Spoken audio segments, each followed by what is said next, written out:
You ever wonder what the best port tune-in is for your enclosure? Or what the best port is for your enclosure? Follow me.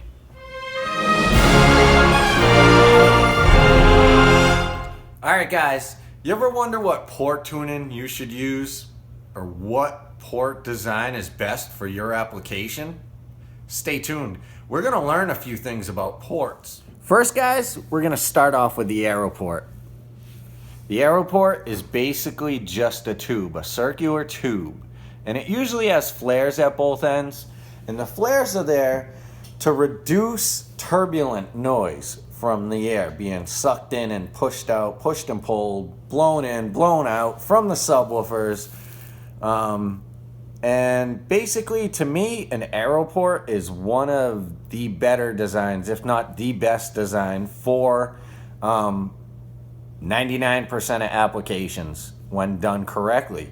The reason for this is because an Aeroport, being a circular tube, has the least amount of surface area for the wind to travel through and make contact with compared to a octoport or slot port.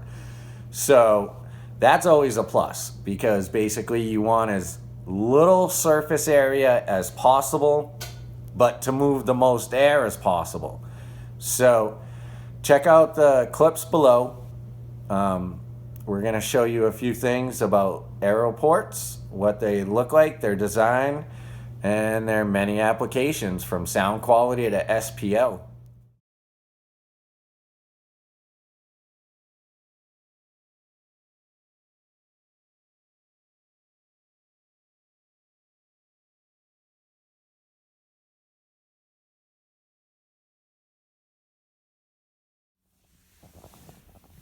So now guys, we're going to talk about the Octoport.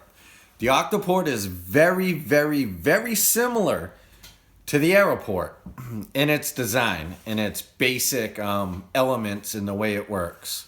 Except the Octoport is very similar to a slot port also. You're thinking, how's that possible? Well, it's an Aeroport with 8 sides. That's right, Octoport, 8. So it's basically a slot port with 8 sides to it, but acts as an Aeroport. It's pretty cool, which is why a lot of people like the Octoport, because you can get a lot more surface area, but still retain the similarities to the Aeroport, as in the sound quality, and still getting great SPL out of it. And it being very functional, and a lot of people like the design. You know, it just looks cool. A lot of people are doing it in different designs with 10, 12, 16 different angles on it. I'd tell you the technical terms for them, but, you know, it's been a while since I went to school, so I don't remember that shit. I could look it up, maybe post links, but I'm not gonna. So, the Octoport is probably the second best design you could go with, just because of its functionality, the way it performs, and the total overall appearance of it is just, you know, up in there. As far as making them, they're a little more complex. Once you know how to make them, they're fairly simple and you can just rip them out real quick. But they're a little more complex compared to the slot, and definitely not as simple to install as, say, a big ass port from Big Ass Ports, which are just giant Aeroports. I'll provide a link down below so you guys can check out his Aeroports. They're pretty cool, great customer service too. So yeah, the Octoport is definitely probably ranks in the middle of the designs and the functionality and overall appearance. And you can basically set your enclosures up to have adjustable Octoports, basically by changing the faceplate, the mounting plate, to the Octoport, which mounts to the enclosure. I'll provide a few pictures and stuff like that of Octoport so you guys can get a good idea, and maybe provide a few links to other videos where people have built Octoports.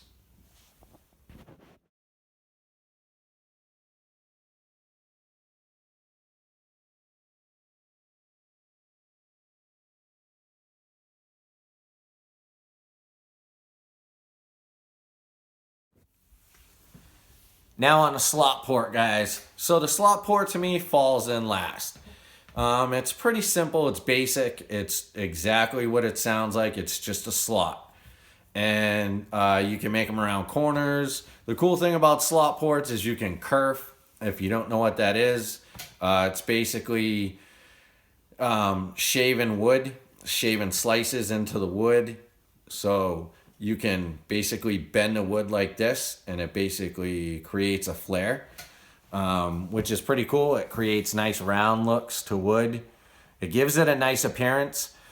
But back to the basic slot port, which is usually just a rectangle type shape, maybe a cube, I guess you could say, 4 sides, quad port, I guess you could almost call it, instead of an octoport. But it's basically a slot. So air travels through it, and same thing as an arrow and an octoport. Now, to me, they don't have the greatest sound quality, but you can move a lot of air through them. The sound quality falls off to me compared to an octo or an Aeroport. That's my personal opinion. You might have different results. A lot of the big SPL guys use huge slot ports, just so that they can move a boatload of air. Now, the problem with that is with those huge slot ports is there's a lot of surface area for air to move over, which creates friction, slows down air, you lose SPL, which is why they do the giant ports, so that they can maintain that SPL. And those are usually just burp boxes. Can't really play a whole lot of music out of them. They unload on anything out of tuning, so, you know, like I said, they're usually pretty specific in their function. Their aesthetics, there's only so much you can do with a slot port to make it look cool. You know what I'm saying? So to me, slots, they fall in last place compared to an Aero Octo. And I'll provide some pictures and stuff, some designs in the video, so you can get a good idea of what they look like and their functionality and their appearance and stuff like that.